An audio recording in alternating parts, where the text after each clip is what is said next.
Endi oldin boqqanimizda o'sha oddiy boqilganda kepi, somon, kunjaralarda 55 ta 60 taga bor emas 55 ta sut berardi.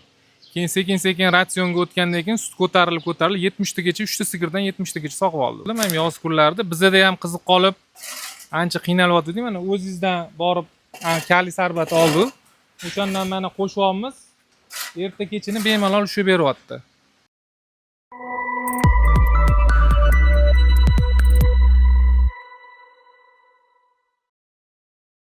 Assalomu alaykum ideal agrar kuzatuvchilari. Bugun biz sizlarga kichik lekin ideal agrar ko'rsatmalari asosida 5 ta sigirdan yuqori natijalarni ko'rayotgan Bahrom akamiz uylariga keldik. Bahrom akam shart-sharoitlar qilganliklarini bir video tashladilar, ko'rib, o'shani bir o'zlaridan eshitgani keldik. Bahrom aka, o'zingiz bir yoritasizmi? Qanaqa sharoitlar qildingiz chorvaga? Assalomu alaykum. Salom, charchamayapsizmi? Alhamdulillah. Bo'ptimi ishlar? Charchamang. Endi ismim Bahromjon. Shu chorvachilik bilan shug'ullanyapmiz. Qanaqa bo'lgan o'zi? Oldin nima ishlar qilgansiz? Chorvaga kirishga nima sabab bo'lgan o'zi? Oldin endi boshqa ish qilganmiz, shofyorchilik qilganmiz. Chorvaga kirib kelishimizning sababi endi bu paytda mol kamroq bo'lardi, boshqa ish bilan shug'ullanardim. Mol sekin-sekin ko'paygandan keyin kelovidan bittasini tanlashga to'g'ri keldi. Shu chorvachilikni tanlab, xudoga shukr, hozir yomon bo'layotganimiz yo'q. O'zi ideal agrar ratsioni bilan boqyapsiz hozirgi kunda. Nima qanaqa qilib o'zi ideal agrarni kuzatishni boshladingiz? Ideal agrarni YouTube orqali kuzatishni boshladim. YouTube'da o'sha ideal ko'rim chiqqanda bizga yaqin bo'lmagan joylarda, Food City tomonlarda bor edi. Endi yo'qdan borib olib kelishga to'g'risi erinardim. Keyin yana o'sha kuzatishni boshlaganda kelesiga keldi mana o'zingizdan borib oldi. Natijalar hozir yomon emas, yaxshi. Oldin nima yemda boqqansiz? Natija qanaqa bo'lgan? Hozirgi kunda ideal ko'rimga o'tishga nima sabab bo'lgan o'zi? Oldin endi o'sha hammaga o'xshab kunjara, kepi, somon bedida boqilgan. Nu sigirlar endi vaqt o'tib oyoq og'rirdi, mast bo'lib qolardi. O'shanga keyin men ideal ko'rimni ko'rib, mana shu kasalliklar bo'lmaydi, mana shuni bersa, deb ichida vitaminlar ko'pligi uchun mana shunga o'tganmiz. Hozir mana yomon emas. O'sha narsalar oyoq og'rish, mastlikni boshlanishlari unaqalar уже kamaydi. Sut miqdori ham ancha ko'paygan hozir. O'shanda mana o'tdingiz ideal ko'rimga. Nechta beryotgandi? Keyin qanchadan keyin necha litrga ko'tarildi? Ideal ko'rimni mana o'zingiz ratsionni tushuntirib berdingiz, o'zi qog'ozida ham bor, yana boshqatdan tushuntirib berdingiz. Ideal ko'rimni o'sha asta-sekinlik bilan 1 kilo 2 kilodan boshlab berdik. 2 kilodan boshlab berganda o'zini yemini to'xtatmagan holda, o'zini yemini kamaytirgan holda 2 kilo kamaytirib ideal ko'rimdan qo'shildi. 3 kunda уже unda 3 ta sigirida 6 litrga ko'paytirdi 3 ta sigir 3 kunda. Keyin sekin-sekin уже bir hafta o'tkazib 1 kilo qo'shib borib, hozir mana sigirlar 9 kilodan 11 kilogacha yem yeydi, 25 ta 30 tagacha sut beradi. Bahrom aka, mana ko'rib turibmiz, bu mikroklimatsiz, ventilyatorlar o'rnatibsiz. Bu nima kerak bor edi o'zi chorvaga bilan rasxod ko'paytirib? Endi sizning gapingiz to'g'ri, rasxod bo'ladi. Lekin biz ham oldin oddiy usulda boqib ko'rganmiz. Keyinchalik mana hozir YouTubedan, internetdan ko'rib, keyin yozda mollar harsillardi, yeyuvchanligi kamayib ketardi. Ko'p ovqat yeyolmaydi, ko'p yesa harsillardi. Keyin sut mahsuldorligi ham tushib ketgan edi. O'shanga birinchi men ventilyatorlarni qo'yishni boshladim. Keyin o'sha mol ko'paygandan keyin ventilyator ham unaqa qilmagandan keyin mikroklimatlarni tortdi. Hozir mana ko'rib turibsiz, salqin bo'lib turibdi. Mollar yeyuvchanligi ham yaxshi, sut mahsuldorligi ham o'sha yozdagi tushib ketmagan. Normalni ushab turibdi hozir. O'sha qishda sovuqda qanaqa bergan bo'lsa, shunaqa berib turibdi sutni ham. Bahrom aka, mana chorvaga ko'rib turibmiz, xursand bo'ldik. Shundoq bir sharoit qilishga, mikroklimat o'rnatishga, ventilyatorlar o'rnatishga bir qancha mablag' ketdi? Mikroklimatlarni o'rnatishga unaqa katta mablag' ketmagan. Mikroklimat mana 30 metr shlankasi bor, 20 ta mana bunaqa sepadigani bor. 200 ming so'm o'rizorda. Ventilyatorlarga keladigan bo'lsa, mana oq ventilyatorlar 100 ming so'mdan. Ani kattasi 300 ming so'm. Shunda общий 5-600 ming so'm bo'pti. 600 ming so'm bo'ldi. Kulli rasxodga ham keladigan bo'lsa, unda ko'pchilik o'ylaydi, kulli rasxod qanaqa buni? Chunki tok ishlab turibdi, suv ishlab turibdi. Kulli rasxodi ham unaqa katta emas. Общий hisoblab ko'rganmiz, svet bilan suvga 20 ming, 25 ming atrofida mablag' ketadi. U ketgani biz ham sutimizni ushlab turgani uchun, salqin bo'lib, sut ko'p berib turgani uchun u bilinmaydi. Misol uchun 20 ming, 25 minglik расход qilsa, bu yoqda уже bu degani bir 10 litr, 15 litr sut ko'p olamiz degani. Mana siz plyus foydaga chiqyapsiz. Tushunishim bo'yicha, shunaqami? Ha, shunaqa. Mana shu расход qilib turib, уже biz o'sha 15 litr, 10 litr, 15 litr sutni ushlab qolyapmiz-da, biz ko'p beryapti. O'shani hisobiga biz bemalol 20 ming, 25 minglik расходni aniq qilyapmiz, yoqyapmiz bemalol. Tushunishim bo'yicha foydaga chiqyapsiz. Ha, foydaga chiqyapman. Agar buni qilmasa, oddiy holatda ham boqsak bo'lardi. Buni qilmasa, sigirlarni sut mahsuloti tushib ketib qoladi, chunki kun sovuq bo'lganiga ancha zarar kirib ketar ekanmiz. Uni ham hisoblab ko'rganmiz. Qarali, ozuqa vaqtimiz ham bo'lib qopti. O'sha sizning tavsiyangiz bo'yicha ozuqa tayyorlayapmiz. O'shani ko'rsatib o'tamiz hozir. Asqar, tuzumsan ham bormi? Charchamayapsan? Rahmat. Akbarali, mana qorilayotgan jarayoni savollaringiz bo'lsa, sekin yoritib o'tiramiz. Hozir bir kunda qancha tayyorlayapsiz, ya'ni bitta molga? Hozir mana bitta sigirga tayyorlanayotganini tushuntirib o'tsa, 30 talik ratsionni hozir boqamiz. Har bitta sigirga mana erta kechiga 35 kilo silos, 2 kilo somon, 2 kilo beda и 11 kilo ideal ko'rim tushyapti. Bu bir kunlik ratsioni. Uni endi 2 ga bo'lib yuboramiz, erta kechiga shu. Bahrom aka, men o'zimga ham ko'pchilik chiqadi-da. Oziqamiz qizib qolyapti. Ertalab berganimiz obedgacha qizib qolyapti. O'shanga siz qanaqa bu kurashyapsiz? Bu to'g'ri savol bo'ldi. Men yoz kunlarida bizda ham qizib qolib ancha qiynalyapti. Mana o'zingizdan borib kali sarbat oldik. O'shandan mana qo'shyapmiz. Erta kechini bemalol shu beryapti. Ya'ni kali sorbat o'zi oziqani sovutmaydi, muzlatadigan uni xususiyati yo'q. Buning xususiyati issiq kunlar boshlanishi bilan yomon bakteriyalar yashashiga muhit bo'ladi. Kali sorbat o'sha bakteriyalarning yashash muhitini to'xtatishga sabab bo'ladi. Endi kali sorbat haqida ozgina yana tushuncha beramiz. Ya'ni qanaqa tayyorlanadi, qanchaga qancha qo'shilishi. Kali sorbat mana shunaqa ko'rinishda bo'ladi. Borganingizda xuddi shunaqa ko'rinishda bo'ladi. Buni 1 tonnaga 400 gram deyiladi. Buni qanaqa qo'shiladi? Misol uchun hamma har xil tayyorlash mumkin. Bir xilda 100 kilo tayyorlash mumkin. 100 kiloga 40 gram bo'ladi. O'sha 100 kilogram oziqaga qo'shiladigan suv miqdori bor. Hamma xo'jalikda har xil. Uni silosi, quruq moddasiga qarab har xil bo'ladi va shunga qarab turib o'sha 100 kilogram oziqaga qo'shiladigan suvga 40 gramni qo'shib turib, 40 gram kali sorbat qo'shib turib, suvda o'zi tez erib ketadi. Ozgina aralashtirilsa eriydi va o'shani o'sha oziqaga qo'shib turib aralashtiriladi. Aralashtirilgandan keyin u yerdagi o'sha yomon bakteriyalar yashash muhiti to'xtatiladi. Shu orqali. Hozir savol bo'lishi mumkin, chorva hayvonlar qizigan oziqani yesa nima bo'ladi degan savol bo'lishi mumkin, tabiiy hol. Chorva hayvonlari qizigan oziqani yeganidan keyin oziqa bilan birgalikda uni tarkibida yomon bakteriyalar oshqozonga tushib, u yerda muhit buziladi tabiiy ravishda. Va hozirgi kunda ko'p muammolardan biri ichib ketish chorva hayvonlarida.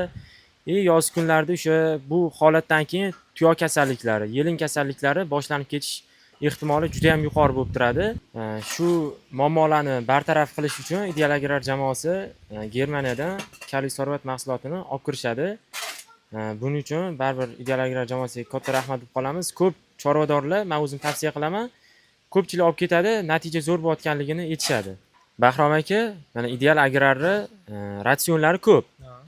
Ideal ko'rimli ratsionlari bor.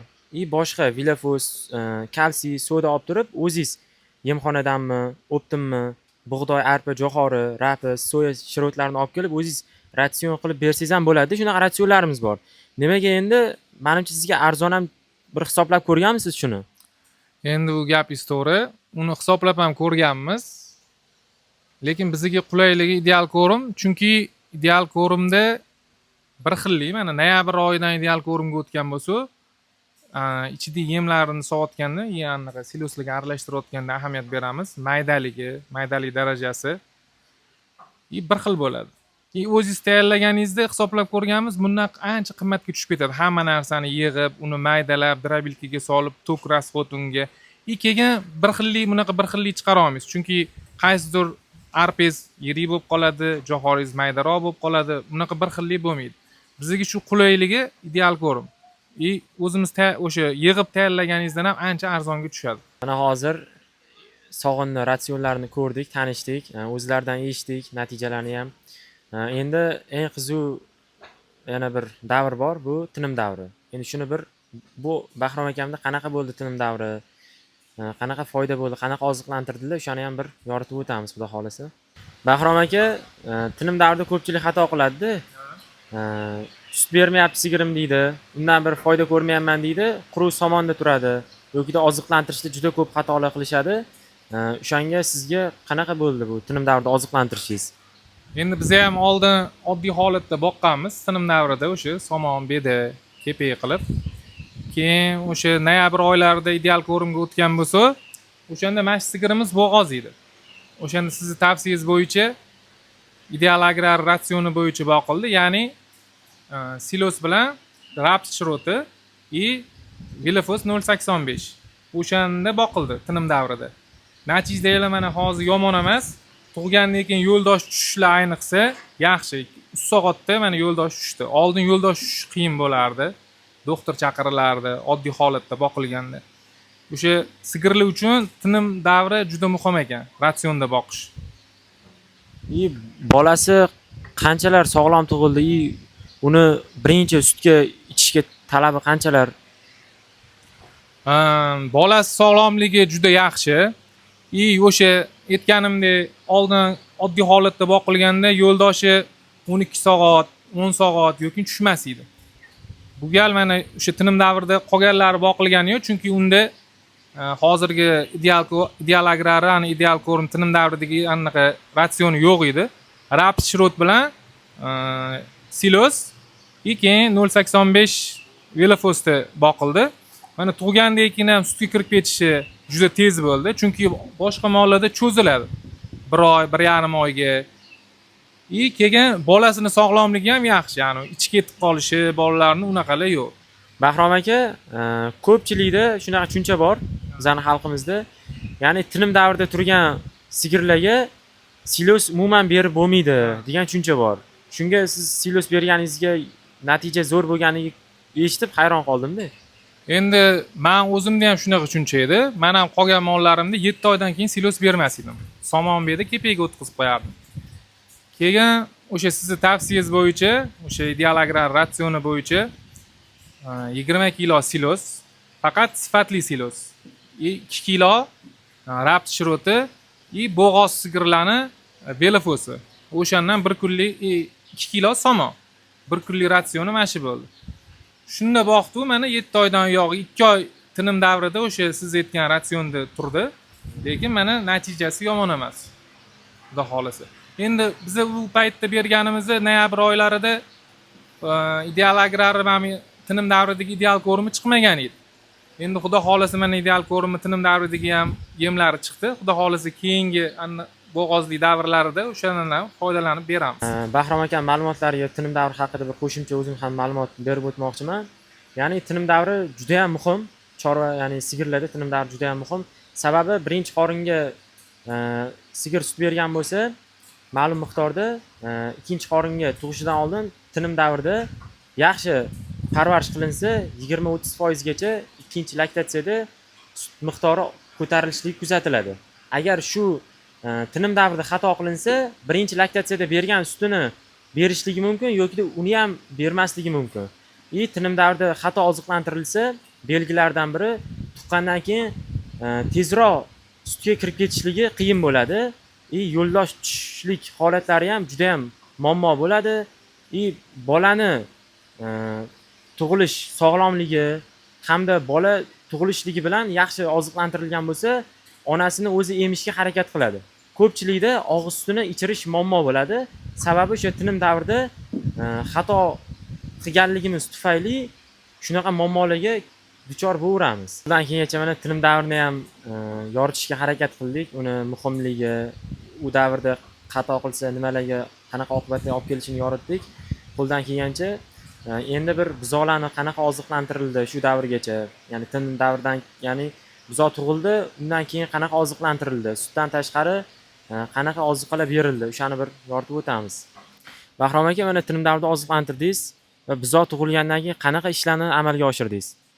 Buzoq tug'ilganda birinchi o'rinda o'sha birinchi soatlarida og'iz suti juda muhim. Chunki buzoq tug'ilganda immuniteti bo'lmaydi uni, immunitetsiz tug'iladi. Tashqaridan keladigan kasalliklarni sirazi o'ziga tortadi. Shuning uchun o'sha birinchi soatlarida og'iz suti ichirilsa, onadan onasini sutida, og'iz sutida immunitet bo'ladi. O'shandan immunitet oladi buzoq. Keyingi o'sha davrlarda katta bo'lishiga ichib ketmaslik, boshqa kasalliklarni oldini oladi. Shuning uchun og'iz suti juda muhim birinchi soatlarda. Og'iz suti qancha ichirdingiz tug'ilgandan keyin? Og'iz suti 4 litr. Birinchi tug'ilganda 4 litr. Va mana og'iz sutini ichirdingiz, boshlanib ketdi. Sutdan tashqari qanaqadir oziqalar berdingizmi? Qanaqa yana qo'shimcha oziqa berdingiz sutdan tashqari? Sutdan tashqari ideal ko'rinma buzoqlar uchun chiqarilgan yemi bor. O'shandan birinchi tug'ilgandan boshlab 100 grammdan boshlab 3 oygacha berdik. 100 kunda sutdan chiqardi bu buzoqlarni. O'sha ratsion bo'yicha 100 kun sutda idishda sut berib boqib, orada bedasomon suv doimiy yonida bo'ldi. Keyin sutdan chiqargandan keyin hozir mana katta buqalar ratsioniga o'tgan. Ideal ko'rinma buqalar ratsioniga o'tgan. O'shandan berib boqamiz hozir. Shunda qanaqa natija sezdingiz? Ya'ni oldin ham boqqansiz buzoqlarni. Bu tinimda oziqlantirdingiz, buzoq tug'ildi. 3 oyligi darajada qanaqa o'zgardi? Endi bu ratsionda boqilganda juda katta o'zgarish bo'ldi. Chunki bizda mana shuncha sigir boqqan bo'lsa, bolasida ichib ketishi, onasini suti ko'p bo'lgani sababli bolasini ichib ketishi juda ko'p bo'lardi. Endi davolab ukol qilganingizda o'sha bir hafta o'tmasdan yana ichib ketib qolaverardi. Boshqarib bo'lmas edi. Ya'ni buzoq o'zgarish juda qiyin bo'lardi, ayniqsa mana bunaqa yoz oylarida. Men ratsion bo'yicha boqilib, mana buzoqlar uchun chiqarilgan ideal ko'rinma yemlardan berib, o'sha sutini ham ratsion bo'yicha idishda berganimiz uchun hozir natijalar yaxshi. Unaqa ichib ketishlar bo'lgani yo'q, xudo xolisa. Buzoqlarning o'sishi ham ancha o'zgardi. Bahrom aka, hammaga qiziq, mana 5 ta sigirdan necha litr sut sog'yapsiz bir kunda? Qancha sarmoya qilyapsiz? Qancha mablag' ishlatyapsiz? Qancha daromad qilyapti? Bitta sigirdan o'rtacha 30 litr sut sog'yapmiz. 30 litrni 8 mingdan sotsa 240 ming so'm bo'ladi. Endi 8 mingdan sotganimizning sababi bizi optim emas, do'konlarga, magazinlarga o'tkazamiz. Sut qayta ishlab, qatoq qilib, o'sha hisobiga 8 ming so'm o'tkazamiz. Endi o'rtacha bitta sigirimizni hisoblasa, 120 ming bir kunda yeydi. 120 ming yeydi. Qoladigani o'shanda 240 bo'lsa 120 ming qolyapti-da bizga. Mana svetlan rasxotini ham ayirib tashlasa, misol uchun 120 ming qolyotgan bo'lsa, 5 ming, 25 ming bo'layotgan bo'lsa, 5 mingdan olib tashlasa, 115 mingdan qolyapti. 15 mingni ham misol uchun kutilmagan rasxotlarga, misol uchun dori-porilarga, kanallarga qarshi dorilashlarga, kutilmagan rasxotlarga chiqarib tashlasangiz, bitta sigirdan 100 ming so'm sof foyda bor. 5 ta sigirdan shunda 500 ming so'm foyda bor kuniga. Va mana hozir Ideal agrar jamoasi bilan o'sish harakatini qilib turibsiz. Ya'ni ratsionlar asosida ancha o'zingizda tajriba yig'dingiz va o'zingizga, ya'ni chorvani foydasi bo'yicha o'zingizda yanada ham ishonch bo'ldi, boshqa bo'ldi. Keyingi qo'ygan rejalaringiz haqida bir ozgina to'xtalsangiz. Xudo xolasa mana endi ancha tajriba orttirdi. Endi yanada mollarni, chorvani ko'paytirib, boshqa yoqdan bitta kattaroq joy olib, mollarni ko'paytirib, shu sutga ishlamoqchimiz. Sut yo'nalishi bo'yicha zotli sigirlarni ko'paytirib, sut yo'nalishida chorvadorligimizni davom ettirmoqchimiz. Xudo xolasa, Bahrom akamni vaqtlarini ancha oldik. Qimmatli ma'lumotlarni berdilar.